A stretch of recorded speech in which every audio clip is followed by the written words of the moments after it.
po' se...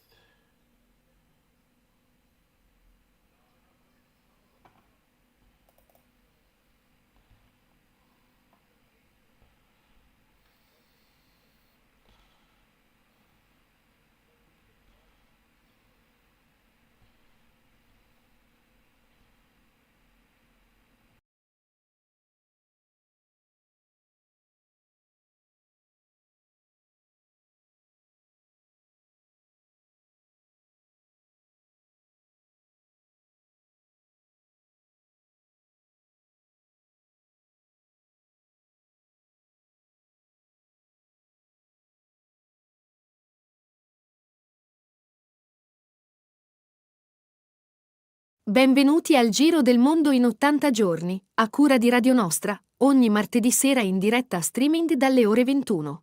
Allacciatevi le cinture. Si parte. Buon ascolto.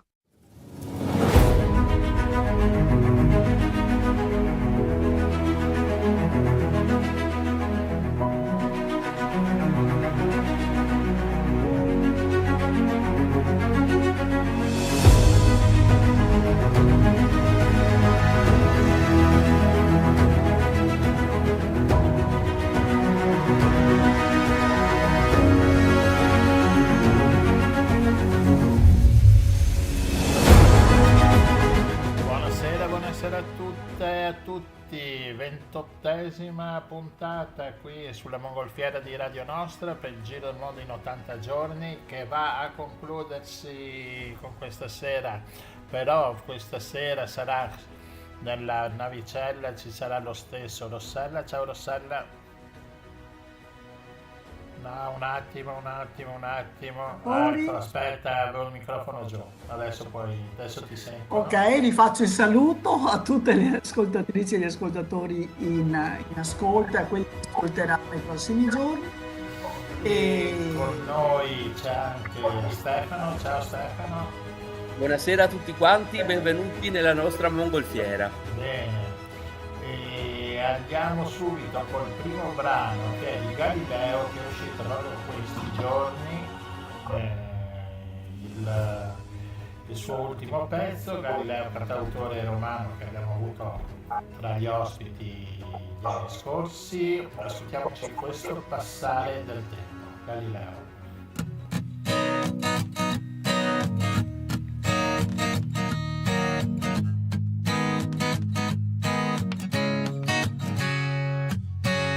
Questo passare del tempo mi logora dentro e mentre ci penso è già un altro giorno. Mi serve un piatto di pasta, andare a una festa, sai cosa ci resta? Questo passare del tempo e sono ancora in fila al supermercato, metafora della mia vita. Mi serve sedermi o forse vederti dove fai la spesa tu. Ho studiato tanto ma c'è ancora da imparare, ho ascoltato tanto ma c'è ancora da imparare. Vorrei leggere ma non ho tempo, vorrei sentirti, ma non è più il tempo. Però quasi quasi lascio andare questa storia che non funziona per un motivo molto semplice, che non so scegliere. Allora fallo tu per me, allora fallo tu per me. Sono stato mai così bravo a credere in me. Il tempo passa e toglie i segni della bronzatura. Il mondo è pieno di gente che ora ha paura di fare il primo passo, di guardare a fondo, meglio aprire Instagram. Ho studiato tanto ma c'è ancora da imparare, ho ascoltato tanto ma c'è ancora da imparare. Vorrei suonare ma non ho tempo, suonarti, ma non è più il tempo. Però quasi quasi lascio andare questa storia che non funziona per un motivo molto semplice, che non so scegliere.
facile, non è semplice, scegli tu per me, ma noi scegliamo, tutti dobbiamo scegliere per tutti, perché Rossella dobbiamo scegliere.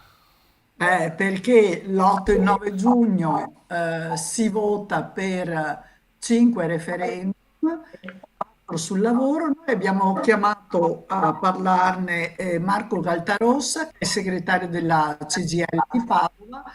Lo abbiamo già ospitato sulla navicella l'anno scorso quando si stavano raccogliendo le firme. E Scusatemi un la attimo, c'è un ritorno dell'audio che va in scratch. Se mai qualcuno può abbassare il ritorno del proprio audio.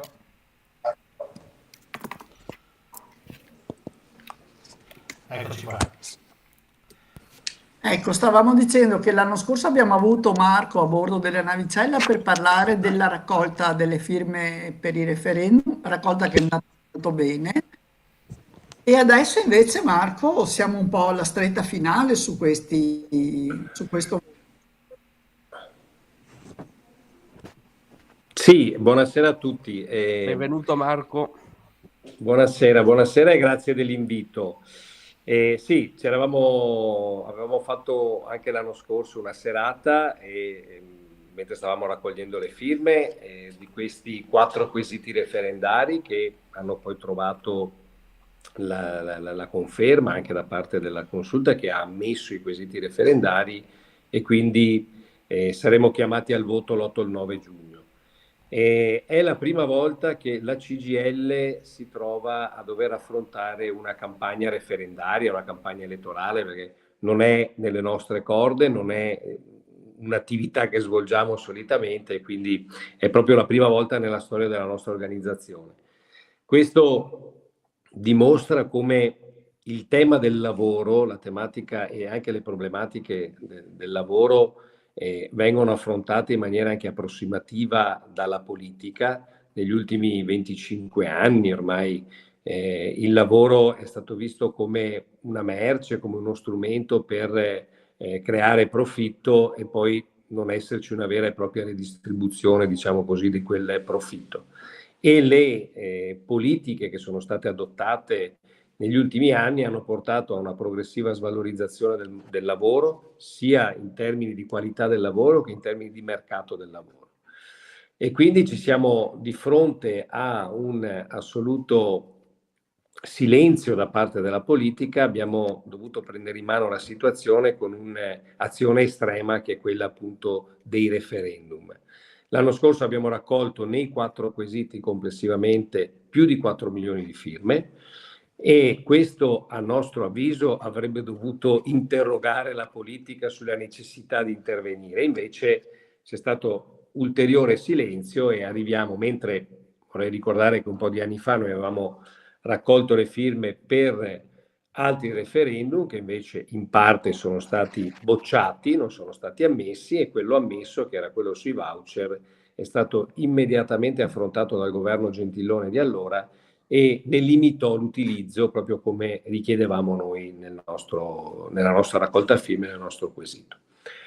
Questi 4 quesiti vogliono migliorare la condizione delle lavoratrici e dei lavoratori italiani. C'è chi ci dice che la CGIL sta correndo con lo specchietto retrovisore perché diamo delle soluzioni del passato.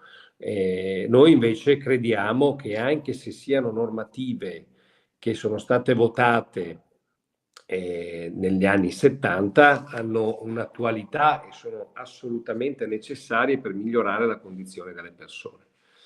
Allora, il primo quesito è quello del ripristino della reintegra nel posto di lavoro in caso, e questo lo sottolineo, di licenziamento illegittimo. Cioè noi vogliamo ripristinare l'articolo 18. Il Jobs Act nel 2015 l'ha depotenziato e ha tolto questa tutela alle lavoratrici e ai lavoratori, monetizzando il diritto della reintegra. Cioè il Jobs Act dice: in caso sia dimostrato dal giudice che quel licenziamento lì è illegittimo il lavoratore non ha più diritto alla reintegra, ok, ma ha diritto a un compenso economico. Questo se il lavoratore è stato assunto dopo il 7 marzo del 2015. Allora, quello è il punto del quesito numero 1, e cioè noi vogliamo eliminare la monetizzazione e ritornare invece al diritto alla reintegra del posto di lavoro, del proprio posto di lavoro. Poi sarà il lavoratore che, siccome diciamo la lentezza della giustizia colpisce tutti i settori, colpisce anche il settore del lavoro, non è che hai una risposta nell'arco di un mese, ma passa un periodo abbastanza lungo, è chiaro che molto spesso, molte volte, la lavoratrice o il lavoratore coinvolti hanno magari trovato un'altra occupazione o non ci sono le condizioni per rientrare. E quindi in quel caso lì sarà poi il giudice che, d'accordo con il lavoratore, per una scelta, una libera scelta del lavoratore. Questo, no? Si parla sempre di questa libertà di pensiero, di libertà di scelta che noi vogliamo lasciare realmente ai lavoratori. Perché ci sono molti che dicono: state proponendo una cosa che non ha più senso perché tanto più nessuno rientrerebbe nel proprio posto di lavoro. Non è così, anche in passato questo accadeva, ma soprattutto rispondo a quelli che sostengono che ritornare togliendo il Jobs Act appunto del 2015 si ritornerebbe alla legge Fornero. Non è così. La legge Fornero è stata depotenziata proprio perché su alcuni aspetti, su molti aspetti è stata resa incostituzionale, è stata definita, scusate, considerata incostituzionale, quindi depotenziata. Quindi noi ritorneremo all'articolo 18. Quindi non è vero che si ridurrebbero le mensilità previste dal Jobs Act da 36 a 24 previste dalla legge Fornero. Noi il punto nodale è questo, che noi vogliamo la reintegra e vogliamo con questa azione, con questo passo in avanti, ricomporre anche il mondo del lavoro. Perché? E vi faccio un esempio. Domani mattina un'azienda che deve licenziare, attivare la procedura di licenziamento collettivo, si chiama procedura di mobilità, la normativa stabilisce dei criteri che non sto qui ad elencare. Entriamo nella lista dei licenziati, io e un mio collega. Io ho assunto il 10 marzo del 2015 e il mio collega il 1 marzo del 2015. Abbiamo 10 giorni di differenza in termini di anzianità di servizio, ma una differenza abissale in termini di tutela. Perché? Perché se io e il mio collega impugniamo il licenziamento perché riteniamo che sia illegittimo perché i criteri non sono stati rispettati, il giudice sancisce, nel momento in cui ovviamente ha verificato la cosa, nel momento in cui dovesse sancire che sono illegittimi i 2 licenziamenti, il mio collega che è stato assunto il 1 di marzo ha diritto alla reintegra, io che sono stato assunto il 10 marzo dello stesso anno, quindi con 10 giorni di differenza, non ho diritto al posto di lavoro, ma ho diritto a un semplice riconoscimento economico che è stabilito in base all'anzianità di servizio e appunto agli anni di anzianità che ho in azienda. C'è un minimo e un massimo, insomma, è stabilito che vengono riconosciute 2 mensilità per ogni anno di anzianità. Però, e questo il Jobs Act dimostra la vera natura di quella legge, e cioè di mettere sullo stesso piano lavoratore e azienda, considerando l'azienda, diciamo così, un soggetto che non licenzierebbe mai una persona senza motivo, e quindi per questo hanno tolto l'ingiustificato, diciamo il motivo ingiustificato, e ha soprattutto eliminato il fatto che si possa ricorrere a una conciliazione all'ispettorato del lavoro, procedura invece prevista con lo Statuto dei lavoratori. Allora, anche questo è chiaro che si dimostra come si voglia arrivare e mettere in una condizione, diciamo così, di inferiorità il lavoratore. Perché se quel lavoratore è stato licenziato ingiustificatamente, ingiustamente, ok, è chiaro che avrà delle difficoltà ad affrontare il datore di lavoro. Ma qualora affrontasse il datore di lavoro e si spinge verso questa strada, le somme erogate come buona uscita non sarebbero soggette a IRPEF, quindi non farebbero cumulo fiscale, ok? Cumulo di reddito. Quindi voi capite che si è data e si continua a dare alle imprese una forza, tra virgolette, contrattuale maggiore rispetto a quella che ha il lavoratore. E questo tipo di ragionamento in termini di forza, la Costituzione l'aveva ben capito, perché chi ha scritto la Costituzione veniva dal ventennio fascista e soprattutto vedeva nel lavoro l'elemento di miglioramento delle condizioni delle persone. E il lavoratore era la persona debole nel rapporto di lavoro, era il soggetto debole nel rapporto di lavoro. Tant'è che la Costituzione rende, diciamo così, dà delle linee guida per rispettare il lavoratore e soprattutto dare dignità al lavoro.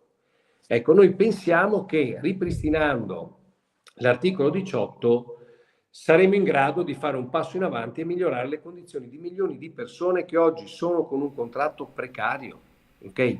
Perché oggi, anche se hai un lavoro a tempo indeterminato assunto dopo il 2015, può essere licenziato in qualsiasi momento senza giustificato motivo. Questo è quindi, la reintegra è il succo del primo quesito.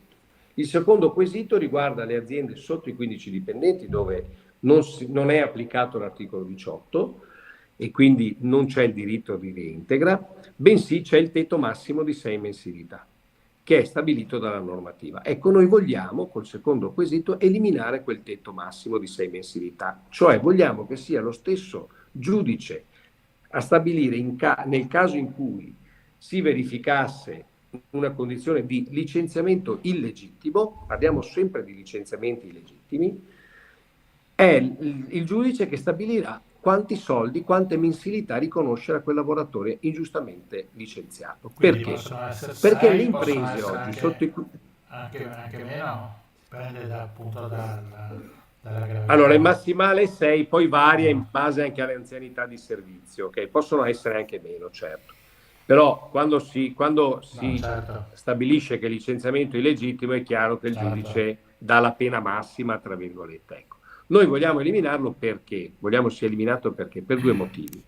Allora, che il giudice, perché le aziende sotto i 15 dipendenti non sono più le aziende non sono solo le aziende artigiane che noi conoscevamo 10 anni fa.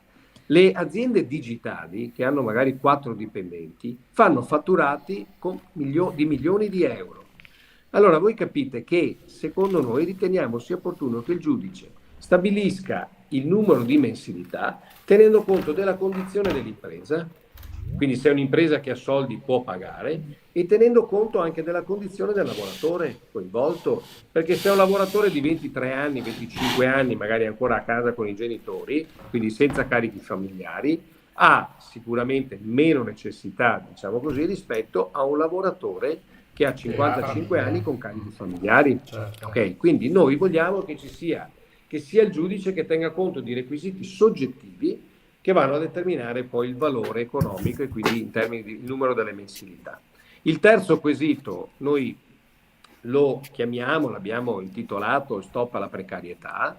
Noi oggi abbiamo una condizione di un aumento spropositato di contratti a termine senza causali, e questo governo ha dato la possibilità di fare un contratto fino a 12 mesi senza mettere nessun tipo di causale, e c'è la possibilità di prorogarlo fino a 24 mesi con un accordo tra datore di lavoro e lavoratore se vengono, diciamo così, riconosciute le esigenze tecnico-produttive. Oggi mi domando, e lo chiedo a tutti, ma quale lavoratore rinuncerebbe a un contratto di 12 mesi, di ulteriori 12 mesi, dicendo no, non ci sono motivazioni tecnico-produttive, io voglio il contratto a tempo indeterminato? Le accetta e basta, perché altrimenti è fuori da quell'azienda, tanto lo sarà dopo 12 mesi, ok? E ne prendono un altro.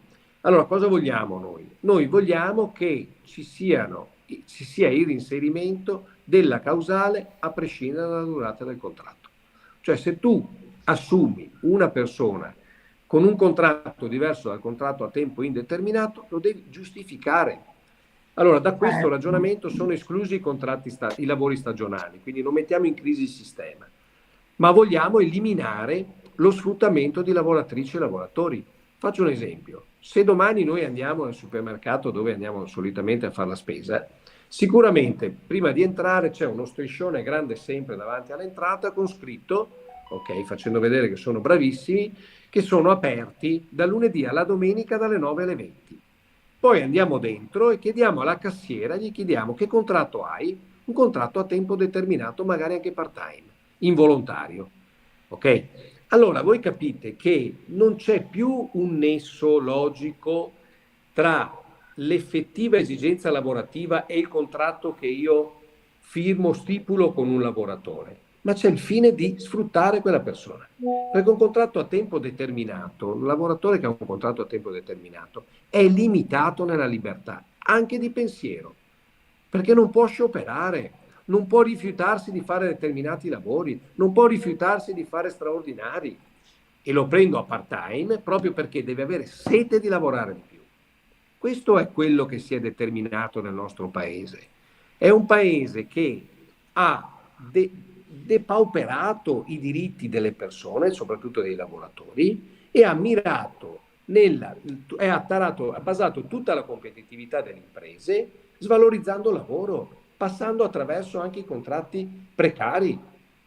Perché se abbiamo un aumento del 127% dell'utilizzo di contratti precari per lavoratori con una qualifica, con una laurea, ok? Del 40% per chi invece ha un titolo di studio di quinta superiore e quasi zero per chi ha la terza media, questo dimostra che le imprese non puntano sui lavoratori altamente qualificati, perché abbiamo una manodopera in questo paese purtroppo su settori, abbiamo sempre più richiesta di manodopera su settori poveri, perché è un paese che non investe, perché le nostre aziende sono piccole, il 61% delle imprese sono piccole.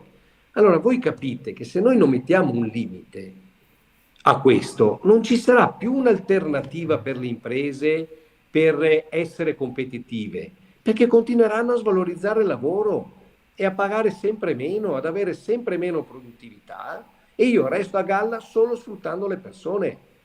Abbiamo visto l'altro giorno a Venezia una ragazza di 17 anni su un catamarano Sì. che costa milioni di euro morire perché non aveva un minimo di formazione. E qui mi collego sul quarto quesito, che è strettamente correlato al terzo. Questo parla di sicurezza, perché abbiamo 4 morti al giorno, abbiamo quasi 1500 morti. Nella regione Veneto il dato è drammatico. Al 31 di marzo avevamo 21 morti, nel 2024 erano 7, quindi c'è un aumento, sono triplicati i morti in questa regione. Ok? Allora, ci indigniamo tanto quando sentiamo che muoiono 5 persone, come è successo all'Esselunga, che ci abbiamo messo 3 giorni per capire chi erano, perché non si conoscevano neanche i nomi di quelle persone, ok? Però poi non si fa niente per contrastare le morti sul lavoro. Allora, le cause, diciamo così, sono molteplici, ma i fattori comuni che collegano molto spesso queste figure che muoiono, queste persone che muoiono, e si va a guardare che contratto avevano e su che società lavoravano, sono molto spesso lavoratori precari che lavorano in subappalto. Ecco che allora noi, nel quarto quesito, chiediamo che ci sia una limitazione, ok, anzi un aumento delle responsabilità e quindi una limitazione di libertà di uso dei subappalti, perché in questo paese si è fatto del subappalto un elemento per aumentare il profitto. Io impresa, committente, do in appalto un lavoro, lo vince un'impresa che ha 5 dipendenti e quindi non è in grado neanche di farlo quel lavoro lì, e lo dà in subappalto.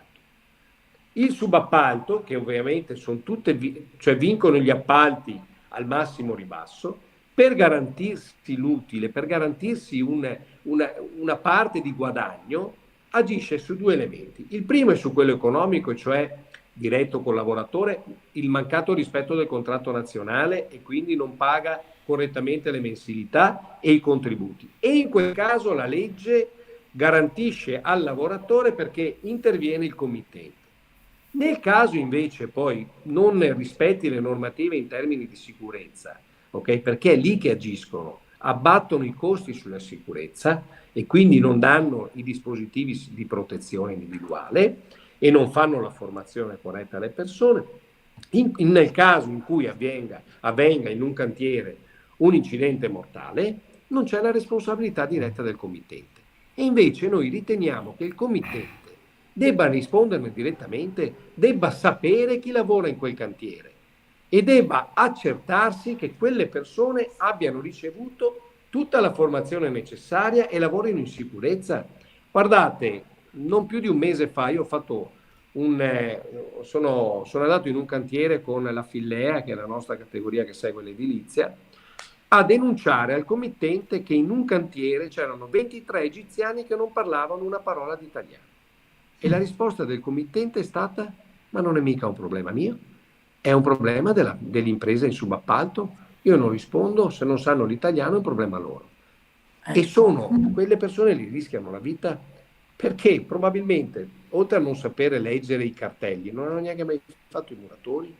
Allora è ora di prendere in mano in maniera seria il tema della sicurezza, e noi pensiamo che mettendo invece una responsabilità diretta del committente in caso di infortunio grave, mortale, o in caso comunque di infortunio, ci sia un maggior controllo diretto, che non debba essere direttamente fatto dall'ispettorato, ma è un controllo diretto fatto dal committente. E invece la politica come risponde? Risponde che si possono ridurre le ore di formazione, e risponde che la formazione può essere fatta dal datore di lavoro, ok, che molto spesso è quella persona che muore nell'incidente dentro la propria azienda perché non rispetta le normative, o addirittura che posso farla online. E la chiudo. Ecco, La giusto, sì, formazione online molto sensato. è quella che fanno i nostri figli prima di andare in quarta superiore. Quando sono in quarta superiore devono andare a lavorare dentro l'azienda, perché ormai è diventata questa la scuola italiana. E la formazione che fanno? Una formazione online. Come fa ad imparare o a sapere quale rischio corre se non sa neanche dove sta andando a lavorare, non sa neanche che ciclo produttivo ci sia interno a quell'azienda e quali siano i rischi a cui può incorrere? Ed è un esempio che faccio sempre, ai miei figli ho insegnato a nuotare, ma non guardando la Pellegrini in televisione, li ho portati in piscina. Allora io credo sia opportuno che venga affrontata in maniera seria la tematica della sicurezza e non propagandistica come fa questo governo. E quindi noi anche su questo quesito pensiamo sia un elemento di miglioramento delle condizioni, e pensiamo sia appunto un altro elemento che dà dignità al mondo del lavoro e ai lavoratori di questo paese. E quindi, Marco, che cosa dobbiamo votare l'8 e il 9 giugno? Allora, innanzitutto è importante andare a votare, perché purtroppo in questo paese ci sono figure istituzionali che invece invitano ad astenersi. Io lo trovo una cosa assolutamente assurda, perché il diritto del voto è costato la vita a moltissime persone in questo paese per darcelo, quindi credo che prima di un diritto sia un dovere di tutti i cittadini. Dopodiché, la metto così, abbiamo tutti la smania di poter contare, no? E di voler essere rappresentativi e soprattutto rappresentati. Io credo che, a differenza delle elezioni, dove io vado a votare ed elego qualcuno, il referendum ci dà una responsabilità e un potere decisionale enorme, cioè sono io che decido se voglio cambiare o non voglio cambiare una normativa, se le cose mi vanno bene come stanno o no. E quindi, visto che gli italiani vogliono contare tanto, hanno l'opportunità di contare, non di andare al mare, ok? Ma di andare a votare, esercitare un proprio dovere e diritto, ok? E di cambiare le cose di questo paese o di lasciarle così come sono, basta votare no. Però bisogna andare a votare, perché se ce lo dicono quelli che dovrebbero invece porsi il problema del perché va il 50% a votare in questo paese, che se non è un problema per loro, vuol dire che parlano tanto di libertà, ma diventa una casta poi quella che va a votare. E noi invece pensiamo che sia un diritto di tutti presentarsi alle urne e votare sì. Ovviamente io ho parlato dei 4 sì dei 4 referendum del lavoro, poi c'è appunto un quinto referendum, certo, sì, che è quello sulla cittadinanza, che non è della sulla CGIL, cittadinanza, ma anche certo. la CGIL lo appoggia, suppongo. Sì, lo abbiamo appoggiato, siamo entrati anche nel comitato promotore, Certo. È per noi anche quello diciamo così, che qualcuno può non pensarlo, ma anche quello è un elemento di ricomposizione del mondo del lavoro. Noi vogliamo che le persone che lavorano in questo paese le persone oneste di questo paese, le persone che nascono in questo paese e che non hanno i genitori che sono nati in questo paese, abbiano il diritto di sentirsi cittadini italiani e abbiano gli stessi diritti di un lavoratore italiano. Oggi non è così. Ci sono molti che costruiscono, diciamo così, storielle sul quinto quesito, del fatto che si vogliono fare arrivare tutti gli stranieri qua in Italia. Certo. No, assolutamente, non è assolutamente così. Probabilmente non si leggono neanche quelli che sono i quesiti, non si conosce neanche la normativa. Noi pensiamo che una persona che lavora, che vive in Italia dopo 5 anni e che abbia pagato, abbia fatto tutto quello che deve fare, deve comportarsi in maniera corretta, abbia il diritto di essere cittadino italiano, di fare una richiesta se lui sente di essere cittadino italiano.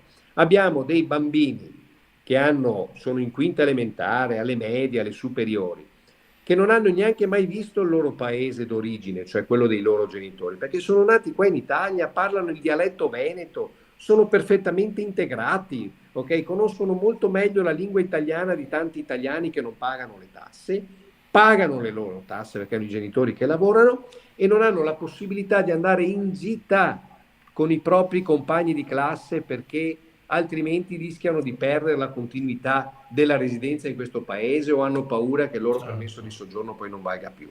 Quindi siamo in una condizione paradossale dove se io vivo in Brasile e non ho mai visto l'Italia, ho i nonni italiani, ok, ho la possibilità di essere cittadino italiano e non verso un centesimo per il sostentamento, diciamo così, del welfare sociale di questo paese.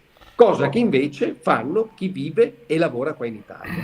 Quindi non è un aprire le porte, non è un aprire le frontiere, che secondo noi dovrebbero essere comunque aperte e gestire le migrazioni in maniera completamente diversa, abolendo per prima cosa la Bossi-Fini. Ma noi vogliamo che ci sia più giustizia e che sia data la possibilità a chi ne fa la richiesta, dopo 5 anni che vive qua in Italia, di essere cittadino italiano e soprattutto di avere la possibilità di decidere per il paese dove vive, cioè di andare a votare, che è un diritto che si acquisisce con la cittadinanza.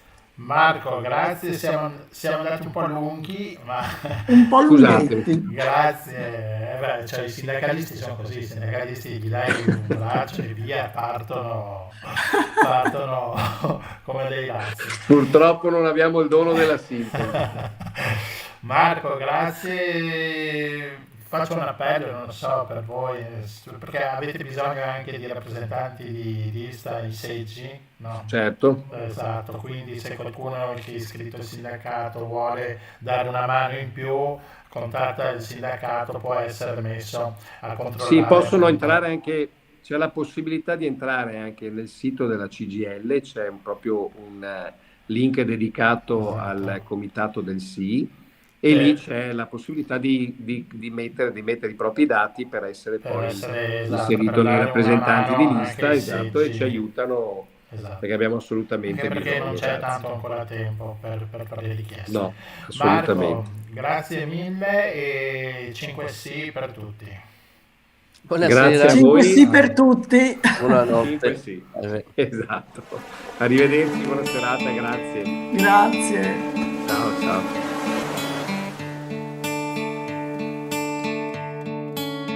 E adesso stai attenta, per 2 minuti, forse 3, che ti canto una canzone che mi sta ispirando te.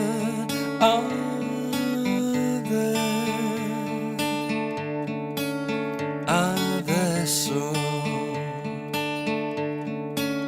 andiamo a vedere le stelle che stasera si vedono bene. Prendo l'essenza della tua pelle e la rinchiudo in una boccetta da inalare quando non ci sei, da respirare se non vogherei quel vestito, cosa ti pare?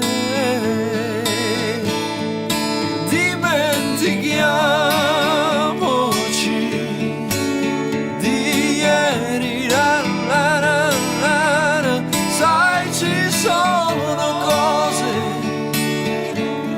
che tu non vedi.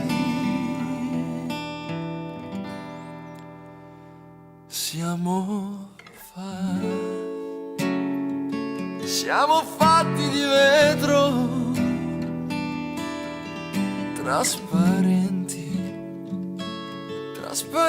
e fragili.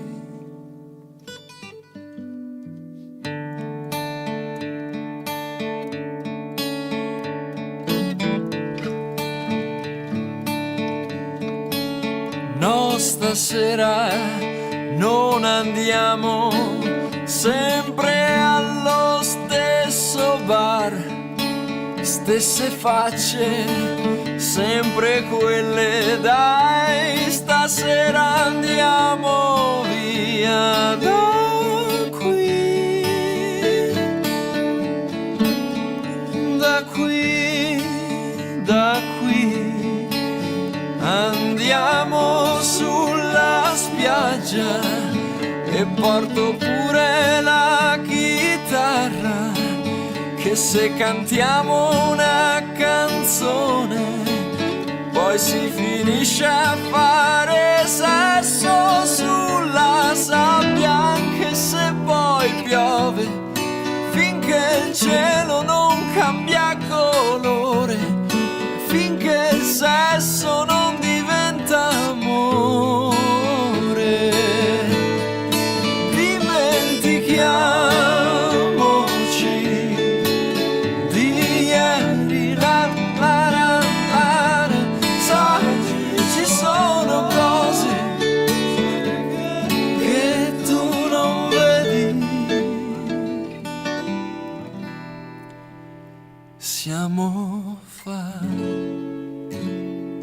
Siamo fatti di vetro,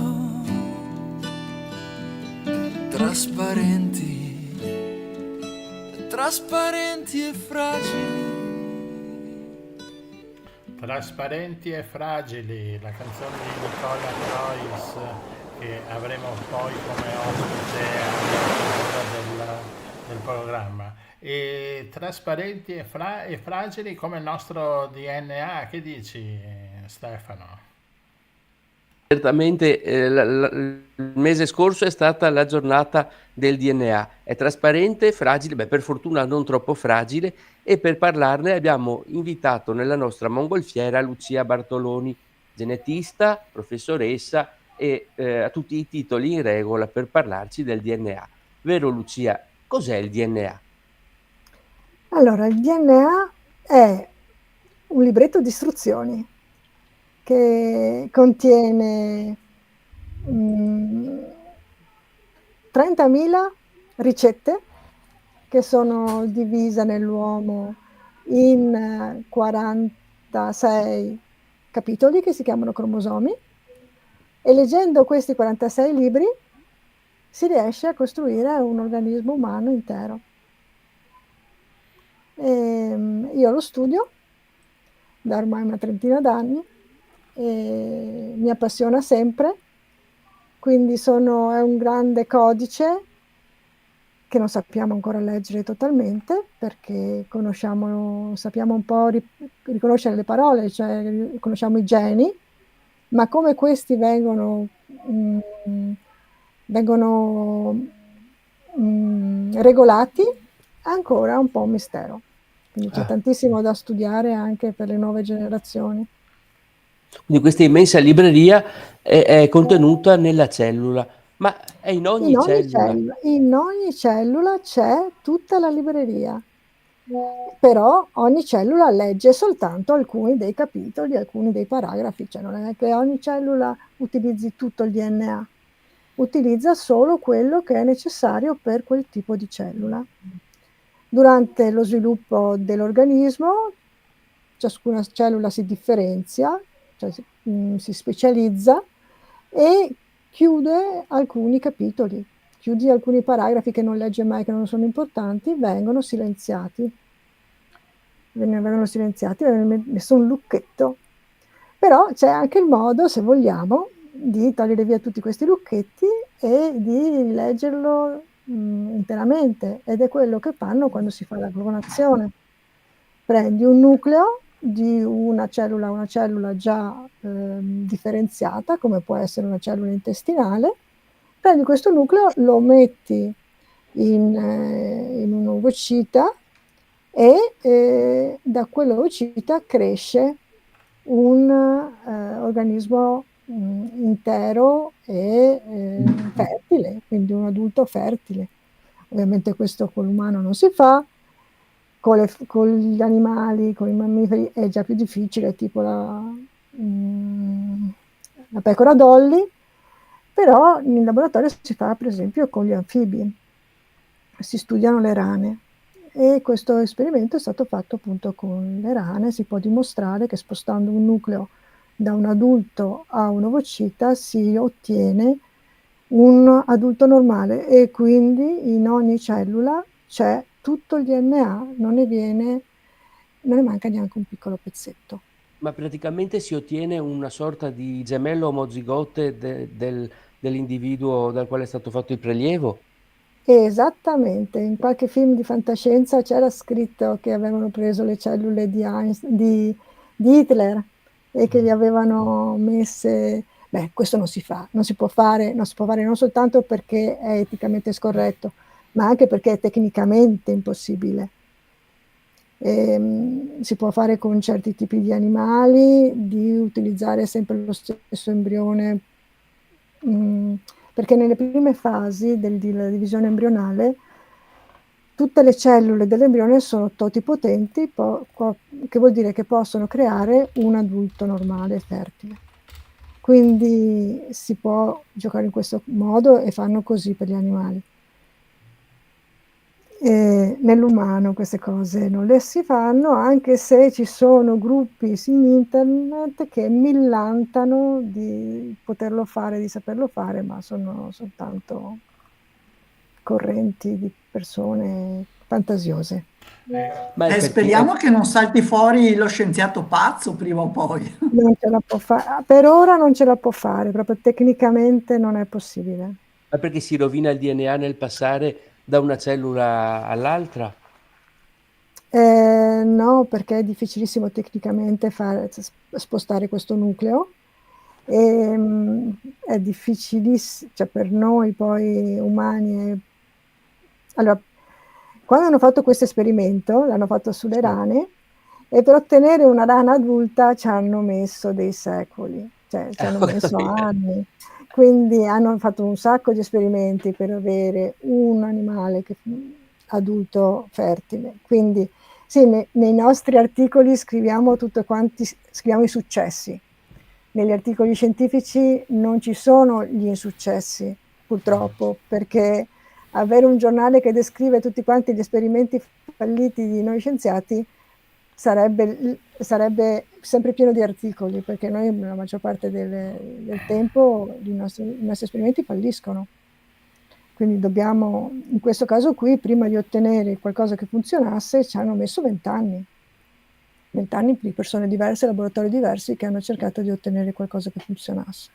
Ma volevo chiedere, il DNA è solo animale o è anche vegetale? Cioè ce l'abbiamo anche sulle Il piante? DNA c'è anche nelle piante.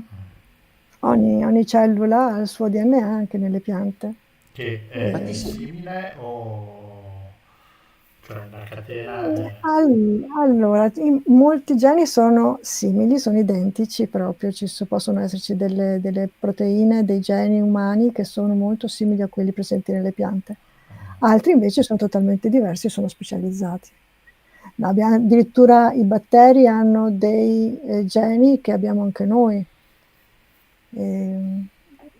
È l'evoluzione, cioè si riescono a riconoscere gli stessi geni in piante, altri animali e l'uomo, e li si possono confrontare tra di loro e vedere come un gene è cambiato durante l'evoluzione. E addirittura può succedere, no, mi dicevi, che purtroppo anche in natura possa essere difficile trasferire il DNA, insomma, da una cellula all'altra, e accadono problemi genetici seri nella fase dell'evoluzione e si possono produrre dei danni notevoli per l'individuo.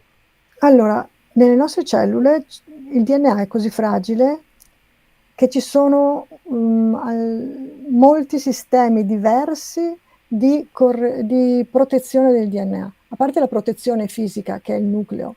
Il DNA non nuota all'interno della cellula, è protetto da un nucleo, quindi ha un ambiente molto protetto.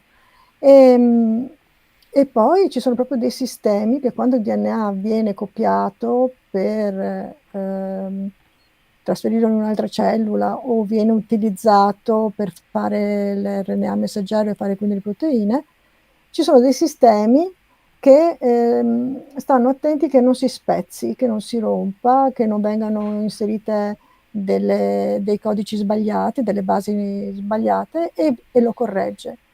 Se uno di questi sistemi fin dalla nascita non ci funziona, i bambini che hanno questi tipi di malattie non possono assolutamente essere esposti all'ambiente, perché basta la luce solare, che è un mutageno, per creare dei tumori alla loro pelle e ai loro occhi.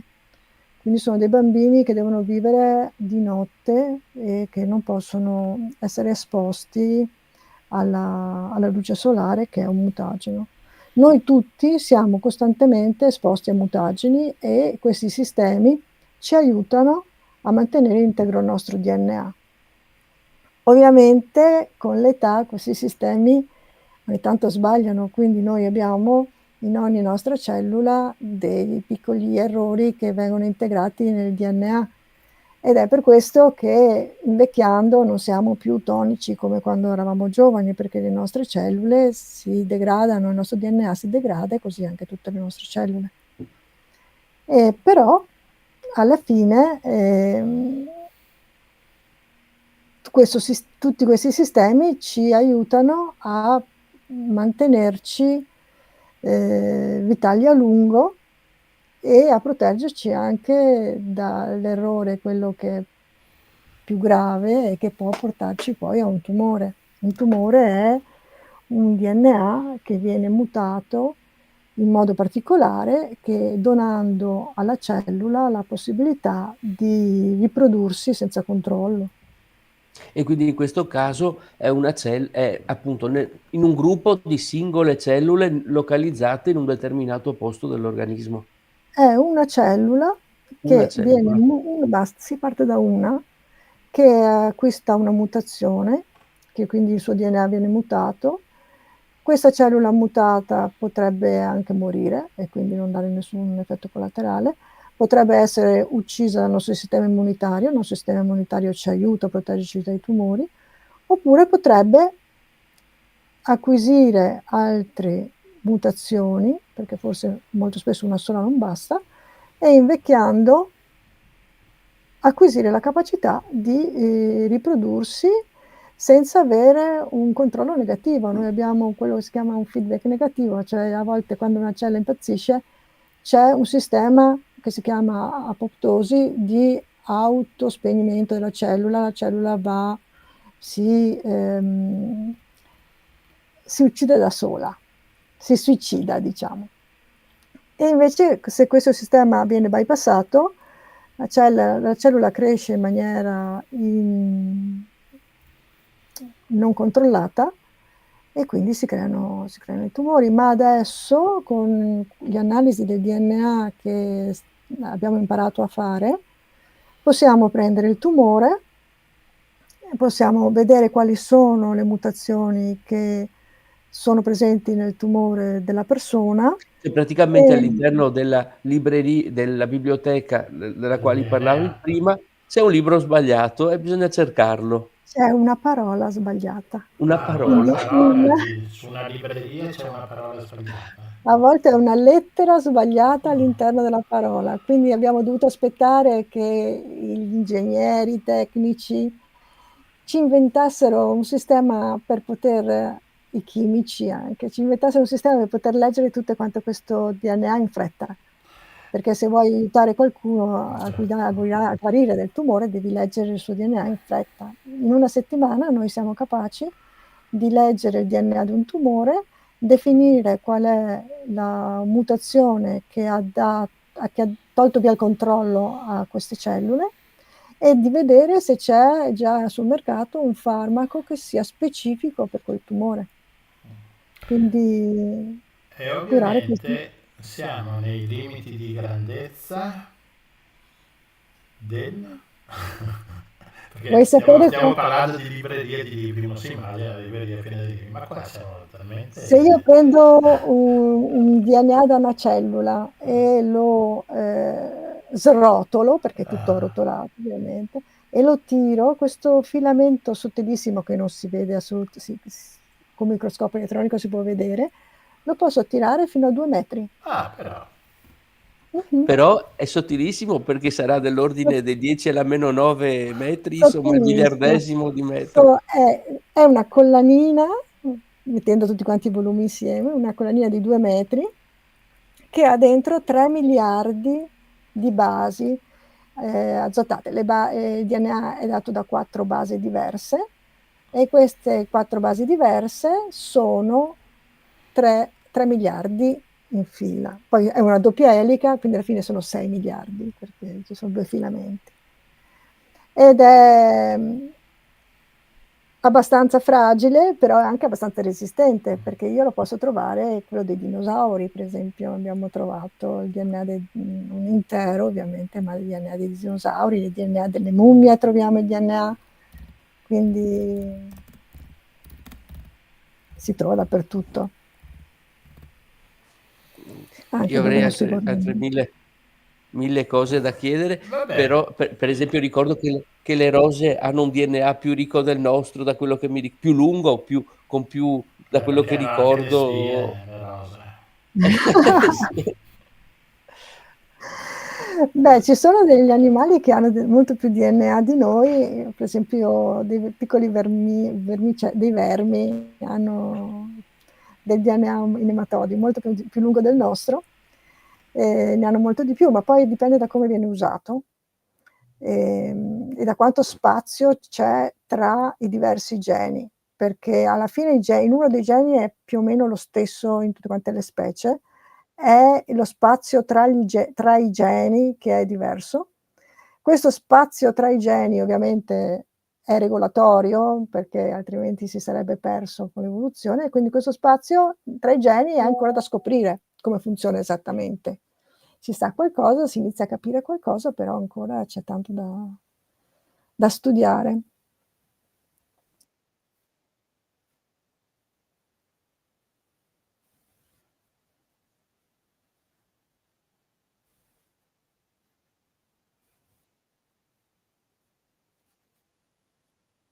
Mm,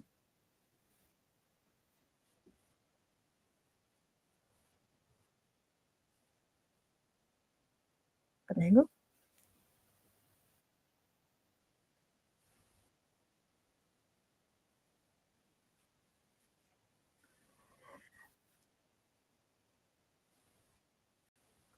Essere, attenzione, avevo il microfono chiuso. Ehm, I laboratori, sto dicendo, devono essere attrezzati, quindi magari ne parleremo su quanto attrezzati, quanto viene finanziata la ricerca, eccetera, eccetera. Sì, ma poi c'è Ok, anche il discorso che è interessantissimo dell'indagine sul luogo del delitto. sì, Sì. Ci sono tantissime Va tante cose. bene, cose. ne parleremo la prossima volta perché siamo già... Allora cercheremo col Lumino la canzone di Nicola Trois la prossima. Grazie. Grazie Lucia. Ciao.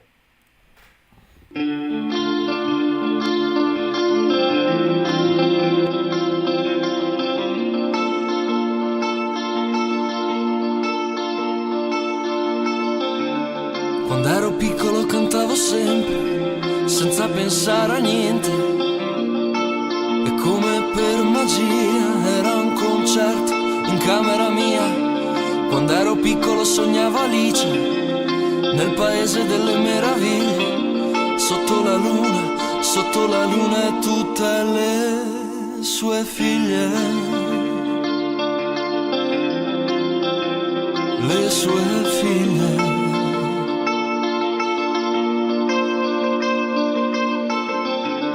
Quando ero piccolo sognavo fosse sempre Natale, con i festoni e le canzoni, le luci la sera ricordo,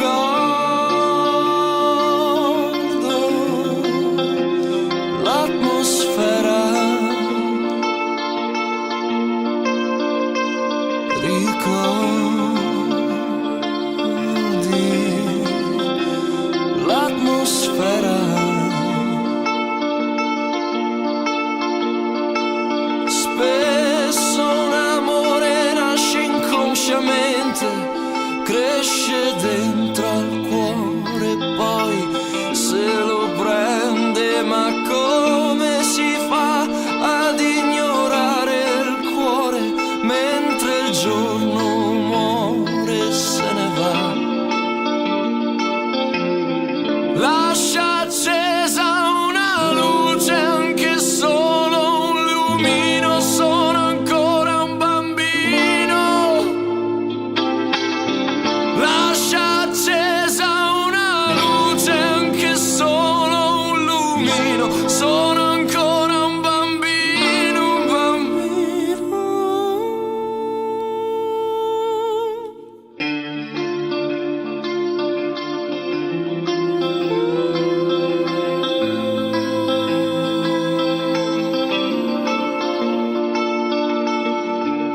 Quando ero piccolo cantavo sempre, senza pensare a niente, e come per magia era un concerto in camera mia. Quando ero piccolo me lo ricordo, io ti dicevo spingimi forte, sempre più forte, sempre più in alto. Spesso un amore nasce inconsciamente, cresce sottovoce e poi se la prende, ma come si fa ad ignorare il cuore mentre il giorno muore e se ne va? Lascia accesa una luce, anche solo un lumino, sono ancora un bambino.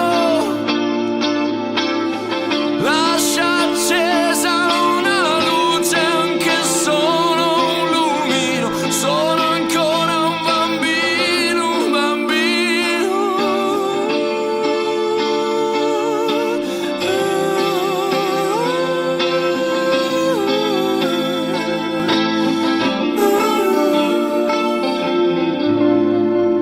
Lumino, Nicola Trois, qui a Radio Nostra, e con il lumino noi, cioè, noi ci mettiamo il caschetto, ci mettiamo sopra il lumino e dove andiamo, Rossana?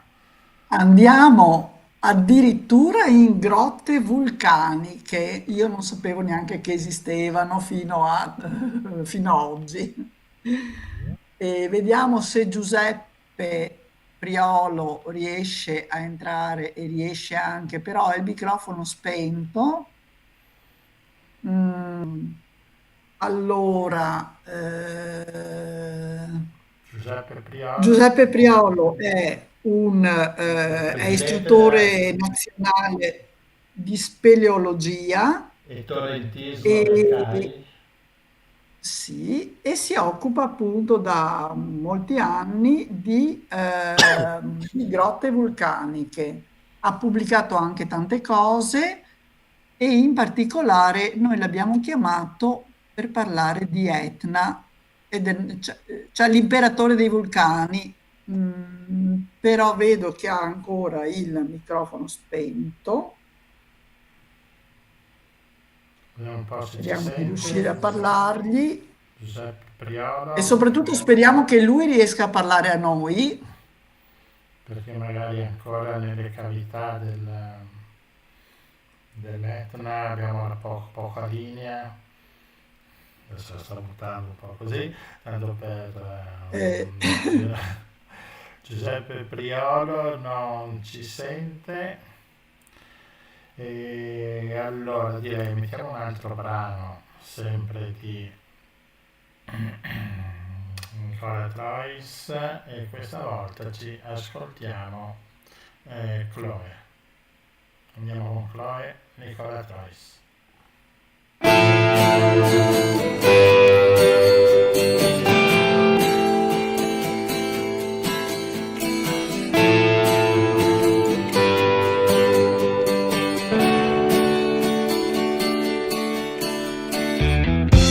Sai, se ci ripenso, rivedi i tuoi occhi orientali, così timidi e veri, dietro un paio d'occhiali, e la pelle perfetta che hai, un sorriso più dolce del miele, ancor più bello quando parli francese, Chloé. Sei ancor più bella quando parli francese, Chloé.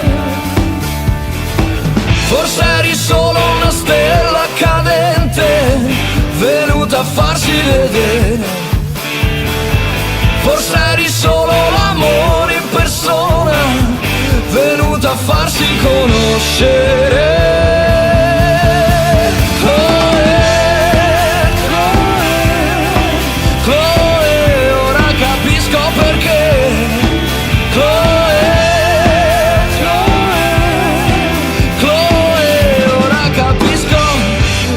Capisco perché.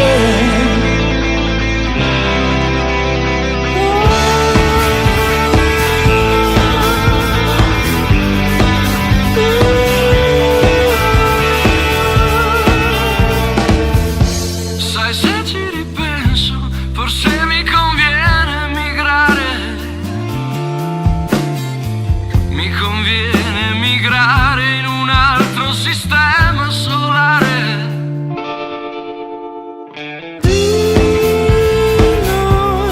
Cosa rimane?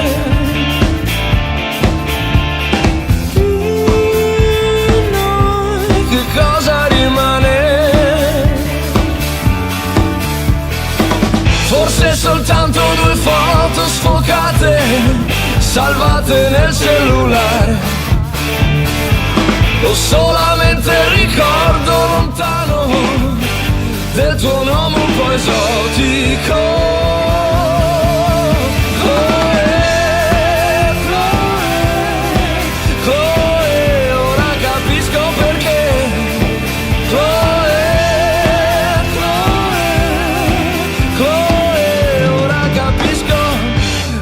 Capisco perché. Allora hai detto bene, Gian. Ecco, ora capisco perché, beh, ce l'abbiamo qui con noi Nicola Trois. Ciao Nicola. Ciao, buonasera a tutti. Buonasera Ciao Nicola, Gianluigi. benvenuto. Grazie Stefano, buonasera. Siamo riusciti a recuperare. Allora, Nicola, giovanissimo, possiamo definirti cantautore o è una parola vecchia, cantautore? No, cantautore è una parola attuale, secondo me, che va rispolverata. Che va rispolverata e va rimessa in circolo. Allora, Bravissimo. allora Nicola del 99, è un ragazzo del 99 e abbiamo già sentito alcuni suoi pezzi in questi 3 brani che abbiamo messo su, insomma, bello, insomma, è bello tosto, no? Nicola, quanto tempo è che suoni? Da bimbo? Allora, suono da sempre, proprio da bimbo, all'età si parla di 5-6 anni, come diciamo, quando si riesce a imbracciare uno strumento. Diciamo, perché in casa mia, tra mio papà, che anche lui era un cantante, mia nonna cantava la Fenice, mio fratellastro è un cantautore, quindi diciamo, nel bene o nel male, Quindi casa la mia musica c'era sempre in casa. sempre, inevitabile, sempre contagiato, quindi da sempre. E appunto, hai iniziato subito a chitarra oppure hai fatto anche qualcos'altro? Allora, io ho iniziato, diciamo, al pianoforte, perché la scuola che ho frequentato è una scuola a Venezia, che si chiama San Giuseppe, e ho proprio ricordi di lezioni di musica tutti i Ma la giorni, scuola di quindi San pianoforte. Giuseppe ai Giardini? Sì, vicino al ristorante Do Forni, Sì, sì. Campo della Guerra.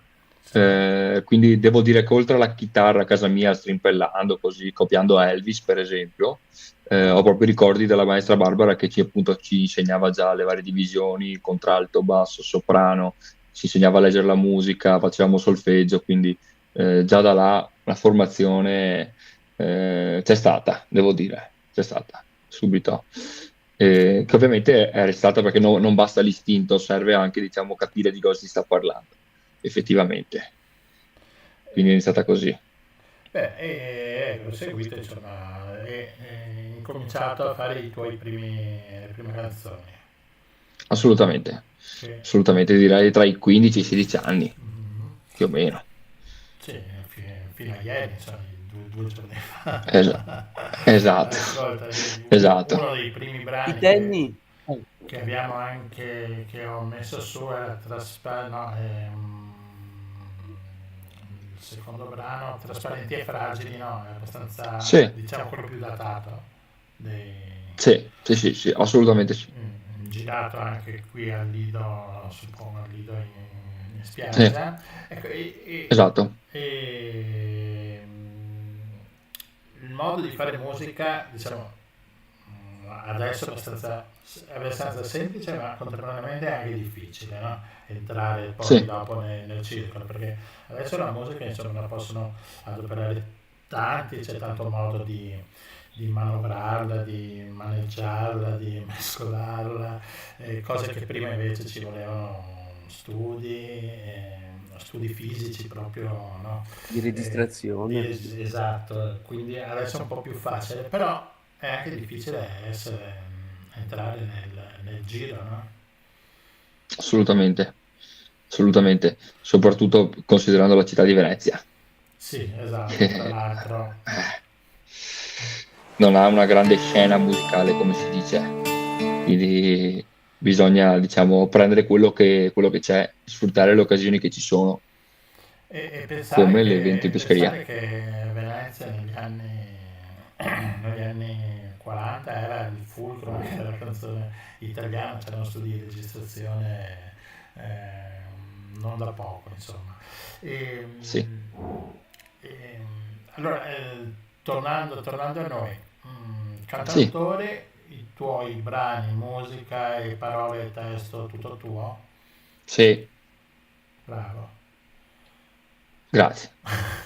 Ecco No, una adesso... cosa, io ero curioso di sapere, dicevi, hai iniziato a 16 anni, adesso insomma ne hai quasi Sono 26, appena fatti, appena fatti. 10 anni, e i temi, c'è stata un'evoluzione nei temi dei testi delle canzoni?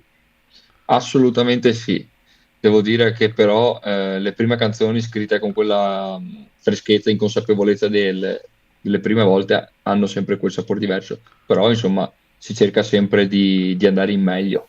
Ecco, si Certo, impara ma dai... dico, proprio come temi, c'è un filo Sì, conduttore sì, oppure... assolutamente c'è un filo conduttore. C'è assolutamente un filo conduttore. Molti, diciamo, i pezzi che ho pubblicato per la maggior parte sono canzoni dedicate a ragazze comunque che raccontano l'amore o che raccontano appunto le mie emozioni. In questo caso il pezzo Trasparenti e Fragile è proprio una fotografia di una bellissima serata con una persona a cui voglio bene e che ho deciso di immortalare con questa canzone. Quindi c'è un filo conduttore sicuramente, sì. Sì. Allora tu hai È anche... sempre questo, sì, dico, è sempre questo, quindi canzoni d'amore, Per ora sì, quelle che ho pubblicato, ne ho molte altre che non ho pubblicato che trattano temi diversi, diciamo. per esempio. Per esempio, uno dei pezzi che ho pubblicato si intitola Dove stai bene tu? E quella non è una canzone d'amore, quella è una canzone di ribellione e Ecco, di voler, diciamo, far sentire la propria voce. Quindi quella proprio non è una canzone d'amore, ma è un grido, Ah, un grido. allora, Nicola, ascoltiamo Sì, Dove stai bene tu, perché ce l'ho subito qua e la sì, metto. grazie.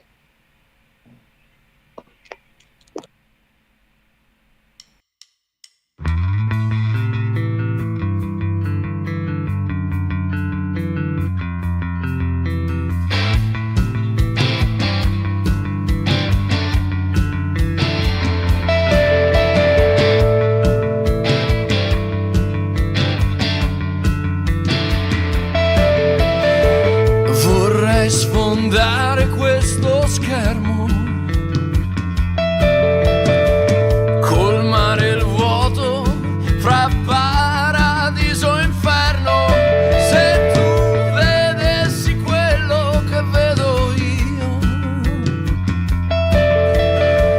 Forse mi crederesti, allora capiresti che non voglio nessun piano B, piano C, piano D.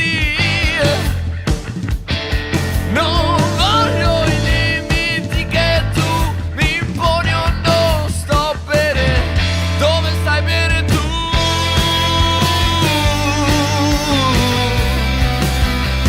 Dove stai bene tu?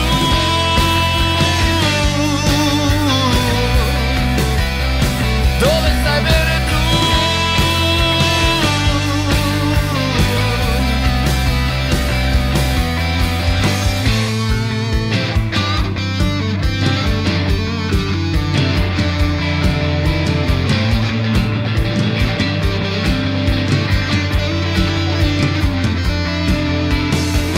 Non camminarmi in mezzo ai piedi, sono di corsa, non lo vedi. Sai, nell'istinto si nasconde la natura, seguire il cuore è l'unica cura. Non voglio nessun piano B, piano C, piano D. Non voglio i limiti che tu mi imponi o non sto bene. Dove stai bene tu?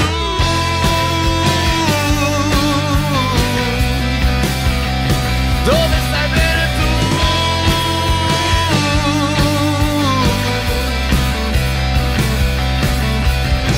Mi maledici perché in fondo hai paura di perdermi. Mi maledici perché in fondo hai paura di perderti. Dove stai bene tu?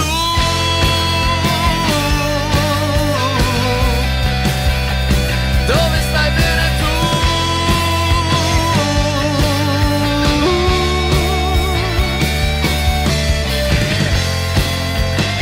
Dove stai bene tu?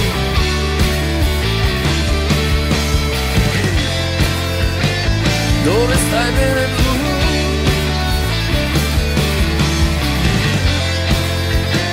Dove stai bene tu?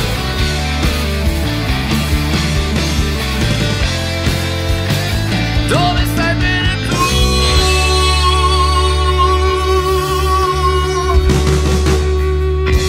Dove stai bene tu? Nicola Trois è qui con noi. Nicola, dove stai bene tu? Io sto bene dove non stai bene tu. Quindi non ci sono schemi prestabiliti che ci accomunano. Siamo fatti tutti diversi e ognuno vive la propria vita in maniera personale. Sempre, diciamo, è sempre stato, diciamo, un mio pensiero quello di cercare di evolversi e di non ricadere nelle imposizioni. Ecco, questo è il senso della canzone. Bene, Nicola, ascolta, grazie mille per questa. Ricordo che ovviamente sei su tutte le piattaforme, no?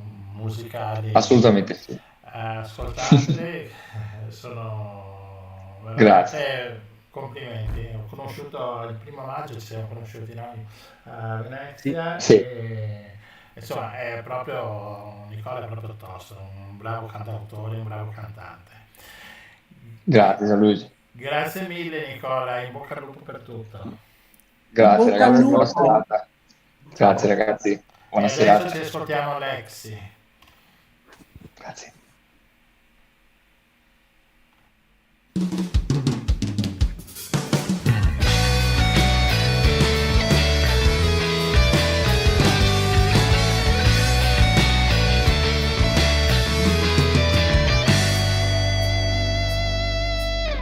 Vorrei dormire ma stanotte proprio non riesco io.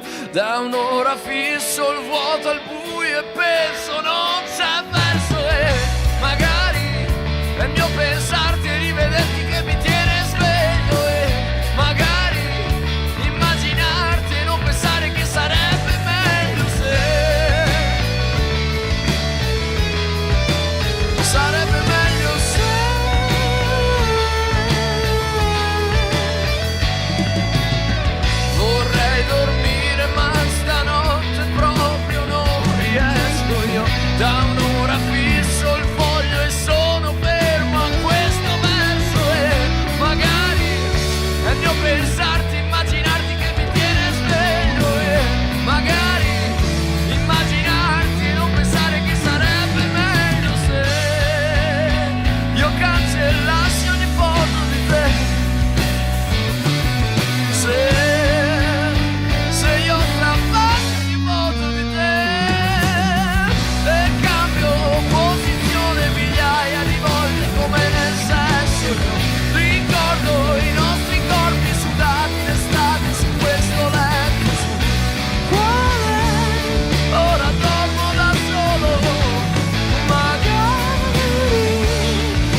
Sì, abbiamo recuperato il nostro ospite, Rossella.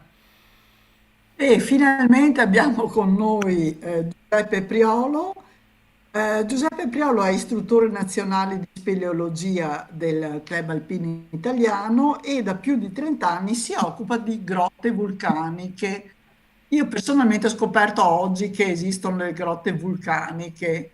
Benvenuto Giuseppe, benvenuto a bordo della nostra mongolfiera. Benvenuto. Grazie, grazie, ben trovati a voi. Allora, noi ti abbiamo chiamato soprattutto per parlare di Sua Maestà il vulcano Etna. Etna, che è veramente maestoso e molto affascinante. Diciamo Ecco, che quella che noi chiamiamo la montagna ha il suo appeal. Veramente è un'entità talmente imponente sullo skyline della Sicilia orientale che ne caratterizza molto la sagoma. Effettivamente è un qualcosa dal quale non si sfugge, è un magnetismo particolare. ed è un vulcano attivo, giusto? Assolutamente sì, è uno dei vulcani più attivi al mondo, è il vulcano emerso più grande del continente europeo, se consideriamo la parte, diciamo, non l'Europa politica ma quella fisica, quindi se ci mettiamo dentro le isole Canarie piuttosto che le Azzorre, che sono di fatto Europa dal punto di vista politico, non lo sono però dal punto di vista né geologico e neanche geografico. Quindi se vogliamo proprio caratterizzare l'Etna, sicuramente è l'entità vulcanica attiva più importante su questa parte del mondo. E tra quelle pure più studiate, perché avendo una collocazione facilmente raggiungibile, di fatto è un laboratorio a cielo aperto dove vengono testate tutte le tecnologie moderne, tutti i monitoraggi più spinti delle attività vulcaniche in genere, dai gas di risalita, ai tremori vulcani, con le osservazioni delle variazioni proprio della forza.